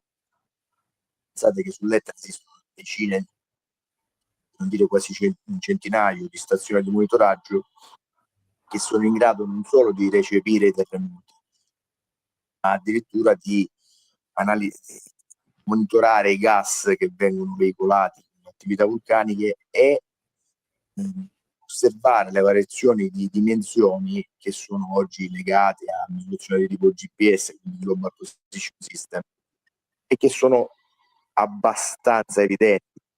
Considerate che l'Etna negli ultimi anni, l'ultimo anno e mezzo di attività, è cresciuta di quasi una decina di metri a livello di altezza massima. Questo è dovuto Decina di metri. Sì. Di solito le montagne normali tendono a diminuire, perché c'è erosione, c'è l'azione degli agenti atmosferici che scalfisce la roccia e quindi di fatto smussa le cime. Sull'Etna invece si accumula materiale e di conseguenza si cresce. Senti Giuseppe, di che colore è l'Etna? Perché Di che colore? Allora, se la leggete con gli occhi di uno dei più grandi viaggiatori della storia, che è Wolfgang Goethe, la descrive come la montagna dai riflessi turchini. Quindi, però in realtà i colori dell'Etna sono legati fondamentalmente a due tipologie di attività, quella vulcanica e quella biologica. Quindi se ci sono aree dove c'è una grande copertura vegetale, troverete di fatto i colori tipici di un bosco di alta montagna, mentre nelle zone in cui c'è totalmente vince la parte vulcanica, troverete i deserti lavici che oscillano dal rosso al nero al grigio andesite. Diciamo che ci sono diverse sfumature. E poi chiaramente se la guardate in inverno si veste della coltre bianca della neve. Perché è alto, giusto l'Etna, è bello alto. Quindi... Considerate che in questo momento siamo oltre i 3.350 metri. in cima ovviamente. Però diciamo, per essere onesti bisogna fare questo. È vero che è un vulcano enorme, è vero che è un vulcano che ha la cima più in alto nel continente europeo, ma è anche vero che è un vulcano che ha al di sotto un basamento di oltre 1500 metri, fa parte della zona della crosta terrestre, quindi di fatto è uno scudo di un migliaio abbondante di quasi 2000 metri appoggiato su un qualcosa che già di suo è alto circa 1500-1600 metri, però nel totale siamo intorno ai 3500. E le bocche di fuoco non sono soltanto una, giusto? Cioè non c'è una sul cocuzzolo così che ogni tanto Allora, sputa fuori lava. in questo momento nella parte sommitale abbiamo 4 bocche attive, anche se una è, diciamo, è in conoscenza con un'altra bocca, ma diciamo che ci sono 4 assi principali. Però considerate anche il fatto che essendo un vulcano ed avendo un'attività di tipo sia terminale ma anche subterminale o laterale, potrebbe aprire una bocca di fuoco, come si dice vulgarmente, in qualsiasi parte della sua struttura, sfruttando quelle che sono le aree, le direttrici tettoniche che favoriscono la risalita del magma e quindi la messa in posto di un piano eruttivo. Da un punto di vista della tipologia di roccia, se fate attività speleologica entrando, eccetera, al di là della copertura, insomma, che sarà magari tipo lavica classica, all'interno si trova qualche tipo di roccia più interessante che proviene dal di sotto? Considerate questo, le rocce che caratterizzano lo scudo etneo sono piuttosto diverse e sono diverse in funzione delle attività e dell'epoca messa in posto. Passiamo dalle vulcaniti di tipo sottomarino che si trovano nella zona della costa di Aci, quindi diciamo sul versante orientale della provincia di Catania, quindi Acireale, Acireale, quella zona lì è tutta caratterizzata da una prima Aci Castello, per essere ancora più precisi, è caratterizzata da un'attività di tipo sottomarino, che era la protoetna. Quindi abbiamo delle rocce tipiche degli ambienti sottomarini, quindi con una grossa verificazione, con l'allocastiti, con, se dico qualche termine che è un po' scomodo, poi magari me lo fate notare che lo traduciamo. Gli allocastiti significa fondamentalmente delle rocce vetrose frammentate. Man mano che ci si sposta verso l'interno, perché questo vulcano è un vulcano che ha una caratteristica particolare, è un vulcano che ha una tipologia di attività in un posto dove non dovrebbe trovarsi quella tipologia di attività, perché è un vulcano che ha una lava molto basica, quindi molto fluida, in una zona in cui noi ci aspetteremmo delle lave un po' più acide, quindi meno fluide, più simili alle lave di altri tipologie di vulcani.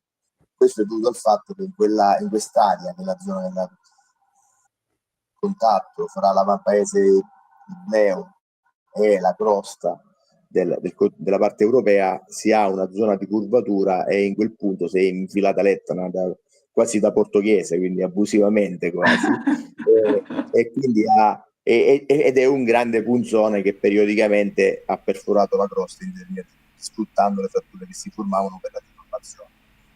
Quindi questo, se voi girate l'Etna, attorno all'Etna troverete delle rocce piroclastiche molto grosse, tipiche per esempio delle colate mimbritiche, che sono di altre tipologie di vulcani, quindi di rocce riversate molto rapidamente dalla frattura eruttiva con una grande percentuale di gas e quindi dei colori molto più simili al rosso, quindi con grande ossidazione antiossidativa ferrosa.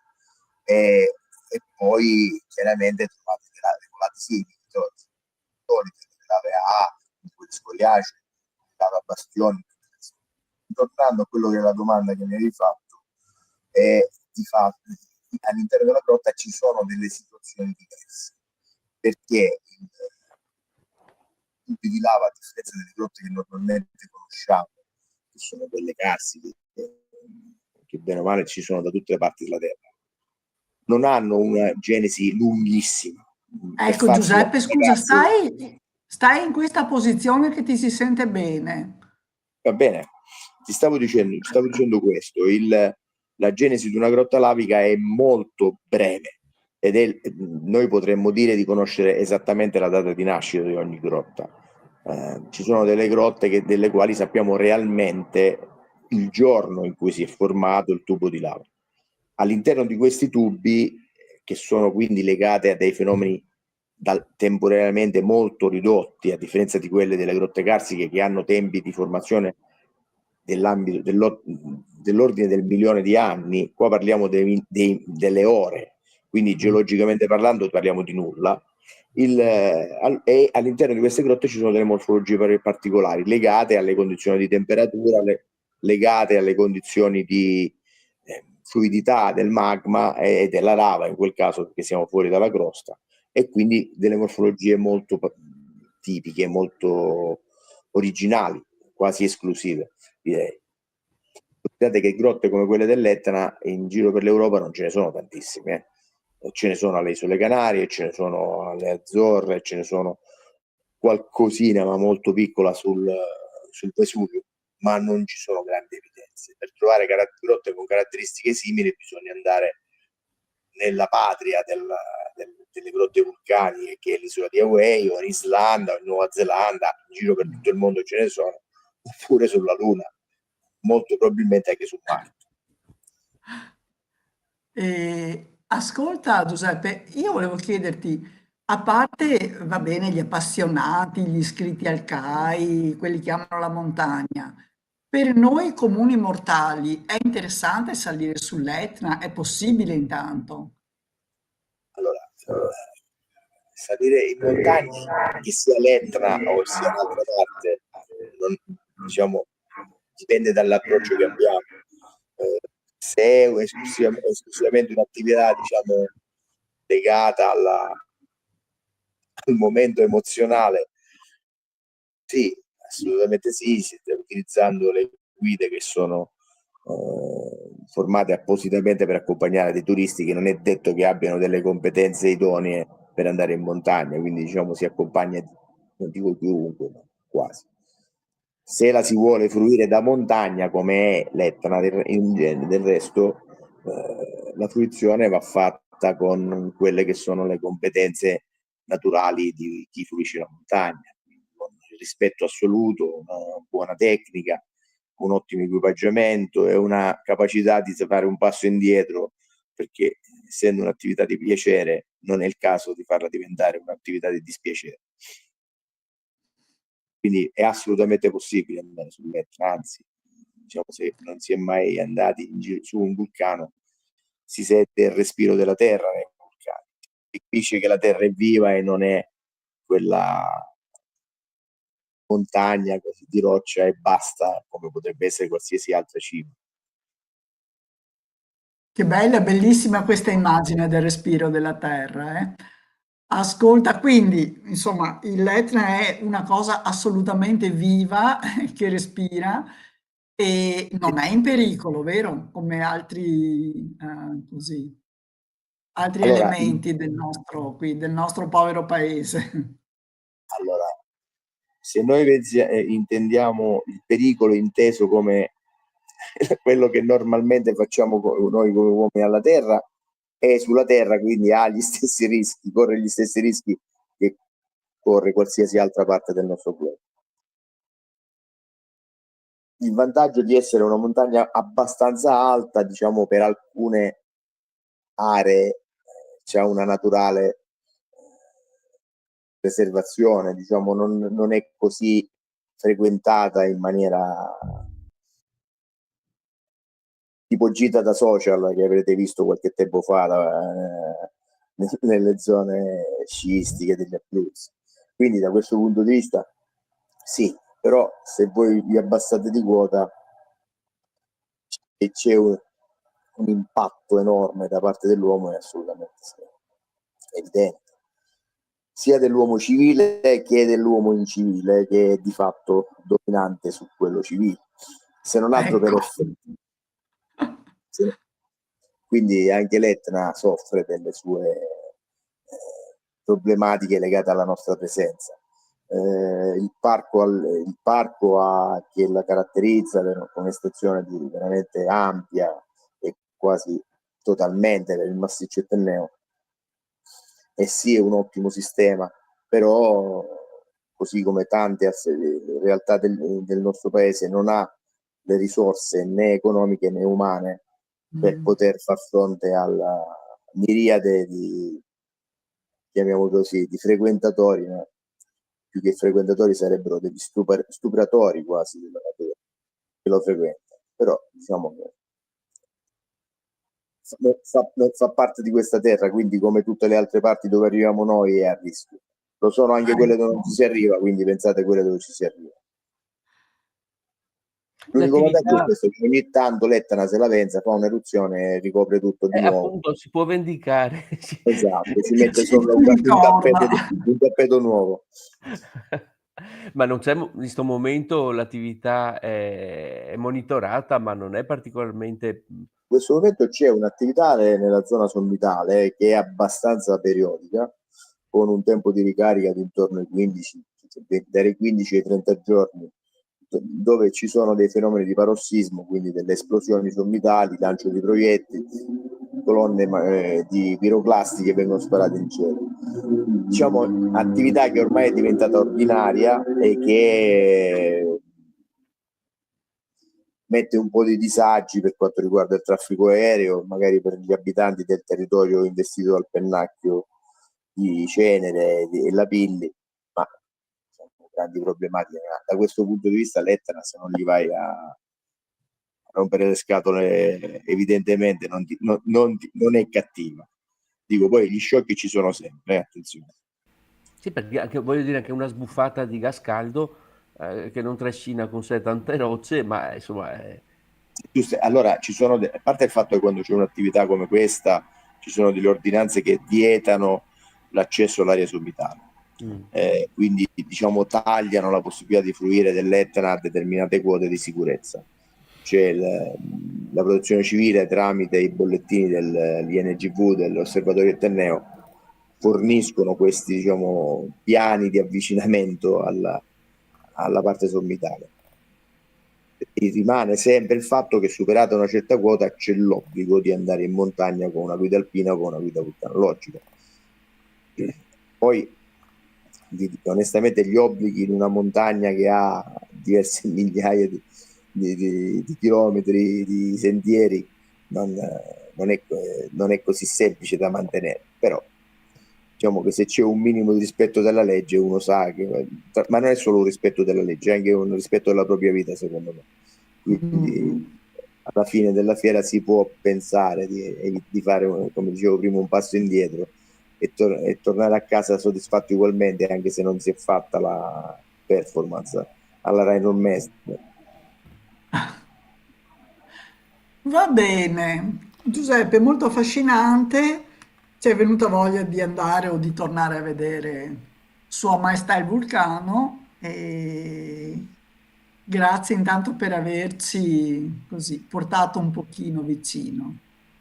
Grazie a voi, una buona serata e buona prosecuzione. Grazie mille. Altrettanto, grazie. Bene, siamo già oltre il nostro tempo, direi di passare, Rossella, subito ai messaggi di Sami. Sì, vorrei prima dire una cosa carina, e cioè che oggi è la giornata mondiale delle api e che noi ne abbiamo parlato varie volte delle api in varie puntate. Ecco, ricordo che le api sono responsabili del 75% della produzione di frutta, verdura, legumi e erba medica, quello che serve per dar da mangiare alle mucche. E sono in drastica diminuzione per via dei pesticidi, per via delle monocolture dove non trovano quella varietà che per loro è essenziale, per via del cambiamento climatico, perché ci sono queste alternanze caldo-freddo, per cui loro magari escono un po' più tardi, i fiori erano usciti prima, poi è diventato freddo, non ci sono più. Quindi noi, per aiutarle, nei nostri giardini, nei nostri balconi, nei nostri terrazzini, mettiamo sempre dei fiori e magari cerchiamo di avere un po' meno la fobia dell'erba tagliata bassa, bassa, bassa. E anche se la vogliamo bassa, bassa, lasciamo delle isole, delle aree snack per le api e per gli altri insetti impollinatori perché ci fanno gratuitamente un lavoro gigantesco. In questi anni sono diminuite, continuano a diminuire, quindi sarà un problema insomma, dover provvedere all'impollinazione delle piante con metodi manuali o con i droni, leggevo, ma leggevo anche che un apiario, cioè un insieme di alcuni alveari, le api vanno a visitare circa 2 miliardi di fiori all'anno, quindi usare altri mezzi diventa costoso. Ecco, questa era la cosa carina sulle api. La cosa meno carina riguarda Gaza, che sempre più sta sprofondando veramente in una situazione spaventosa e L'alveare distrutto per stare in tema. era in effetti un po' un alveare perché sappiamo che era l'area del mondo con la maggiore densità di abitanti, perché non potevano i palestinesi comunque anche prima di tutto questo, perché sembra che tutto sia cominciato il 7 ottobre, ma non è così, sappiamo. Che non è così. E lo sappiamo tutti, anche se qualcuno fa finta di non saperlo, Esatto. e quindi non potevano né uscire né entrare. L'aeroporto era stato bombardato e poi non ha più avuto il permesso di essere ricostruito. Via mare potevano i pescatori andare e credo entro 3 o 5 miglia dalla costa, non di più, quindi non si poteva partire in barca. E via terra c'erano 2 valichi, ci sono 2 valichi, attentamente controllati da Israele, quindi sì, ecco. Sami ci ha mandato questi 2 messaggi, uno è di sabato e uno è di oggi pomeriggio, e è stato fatto farei partire quello di l'ennesimo. sabato, forse. Sì.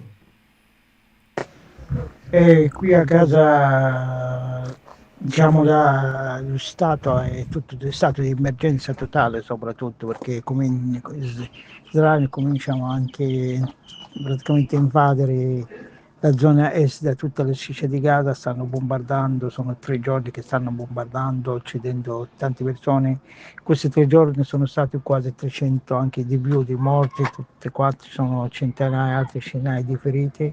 Bombardamenti continuano, non hanno mai smesso. Stanno bombardando le case che sono rimaste in piedi e ce le buttano giù. È situazione gravissima, la gente sta aspettando il peggio. Sono quasi più di 75 giorni, anche quasi 80 giorni non sta entrando niente a casa, niente cibo, niente carburante, niente, proprio ci sente la fame, ce la fa più la gente, ci manca anche l'acqua, tutto quanto, e ora vogliono praticamente applicare l'altro piano, che mandare tutti praticamente verso il sud, però a fare muovere la gente è molto difficile perché mancano il trasporto, mancano carburante, devono fare tutto a piedi. Cominciano un'altra ondata di sfollamento, stanno andando le gente che abitavano a est, che sono tornati quasi 3 mesi fa, ora stanno ritornando una volta nelle zone chiamate Israele, zone umanitarie, che sono ovest di tutte le strisce di Gaza, zone Mawasi, però la gente praticamente in quelle sono ancora un bersaglio che le stanno bombardando ovunque, sia le zone umanitarie sono altre zone, una situazione molto praticamente pericolosa, chiedono anche alla gente che nessuno può andare sopra il tetto o andare a un posto alto perché viene praticamente, sarà un bersaglio, una situazione gravissima per l'ennesima volta, siamo lasciati da soli, nessuno ci dà la mano, la gente non mangia più perché non trova niente da mangiare, o non mangia un pasto ogni 2 giorni se trova qualcosa di mangiare, situazione gravissima in tutti i modi, e la gente sta guardando tutto praticamente, perché sì, anche gli americani, i britannici, gli europei, le Nazioni Unite, tutto non sta proprio, parlano, però non c'è niente di fatto, situazione grave. Ecco, abbiamo sentito il messaggio di sabato che ci ha inviato e direi di sentire anche il messaggio di questo pomeriggio verso le 4:30 ci ha inviato questo messaggio. E qui a casa, diciamo, lo Stato è tutto è stato di emergenza totale, soprattutto perché Israele cominciano anche praticamente a invadere la zona est da tutta la striscia di Gaza, stanno bombardando, sono 3 giorni che stanno bombardando, uccidendo tante persone. Questi 3 giorni sono stati quasi 300, anche di più, di morti, tutte quattro sono centinaia, altre centinaia di feriti. Bombardamenti continuano, non hanno mai smesso. Stanno bombardando le case che sono rimaste in piedi e ci buttano giù. È situazione gravissima, la gente sta aspettando il peggio. Sono quasi più di 75 giorni, anche io, quasi 80 giorni non sta entrando niente a casa, niente cibo, niente carburante, niente, proprio ci sente la fame, ce la fa più la gente, ci manca anche l'acqua, tutto quanto. E ora vogliono praticamente applicare l'altro piano che mandare tutte praticamente verso il sud, però a fare muovere la gente è molto difficile perché mancano il trasporto, mancano carburante, devono fare tutto a piedi. Cominciano un'altra ondata di sfollamento, stanno andando le gente che abitavano a est che sono tornati quasi 3 mesi fa, ora stanno ritornando una volta nelle zone chiamate Israele, zone umanitarie che sono ovest di tutte le strisce di Gaza, zone Hamas, però la gente praticamente in quelle sono ancora un bersaglio che le stanno bombardando ovunque, sia le zone umanitarie sono altre zone, una situazione molto praticamente pericolosa, chiedono anche alla gente di nessuno può andare sopra il tetto o andare a un posto alto perché viene praticamente sarà un bersaglio, una situazione gravissima per l'ennesima volta, siamo lasciati da soli e nessuno ci dà la mano e praticamente la gente non mangia più perché non trova niente da mangiare o mangia un pasto ogni 2 giorni se trovi qualcosa di mangiare, situazione gravissima in tutti i modi e la gente sta guardando e tutto praticamente perché sì, anche gli americani, i britannici, gli europei, le Nazioni Unite, tutto non sta proprio, parlano, però non c'è niente di fatto, situazione grave. Ecco, la situazione è sempre questa, dove non si riesce a smuovere, la parte, tutta la collettività internazionale non riesce a smuovere nulla da settimane a settimane. Vediamo un attimino se per la prossima settimana riuscirà tutta la parte americana e vediamo un po' l'Europa che sta solo a guardare se riuscirà a fare qualcosa.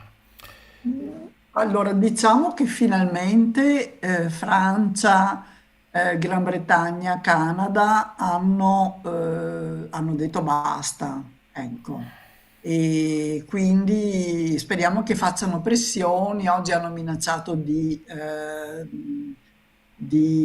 non vendere più le armi a Israele, che sarebbe stata una mossa Questo seria ora, effettivamente. La sarebbe Spagna tempo. ha già iniziato da un po' a non dare più le armi, a riconoscere anche il discorso del genocidio e speriamo appunto che anche altre nazioni seguano. Compresa l'Italia magari. Che dici Magari. Gianluigi? Che dici Stefano? Sì, perché almeno uno dice mandiamo le armi, ma se fossero solo difensive, dici manda le armi difensive, ma qua mi pare che non si tratti di armi difensive bombe esplosive che fanno crollare le case, insomma c'è poco di difensivo. Sì, sì, vabbè, sì, Vabbè. certo. Basta, questa è l'ultima puntata della stagione. Questa è l'ultima Sì. puntata completa, Completa, ma sì. vi aggiorneremo sul Litorale Jazz Festival. Sì, sulle altre cose faremo degli speciali ogni tanto. Degli speciali e compreso anche qualche aggiornamento da Gaza che, Certo. Sì, insomma, che speriamo volga un pochino in positivo, ecco. Va bene. Quindi salutiamo buone tutti quanti. vacanze, ma Ciao. non abbandonateci. Grazie. Ascoltate, riascoltateci e noi chiuderemo con, vediamo un po' se riesco a mettere la sigla finale, però con il brano, con la canzone di Radio Nostra. Mi sembra il minimo. Vediamo un po', pronti, a posto, via. Avete ascoltato Il Giro del Mondo in 80 giorni, a cura di Radio Nostra, in studio Rossella, Gianluigi, una produzione dell'Associazione La Rete. Vi aspettiamo. È qui con te, accendi il cuore e ascolta che c'è dal microfono.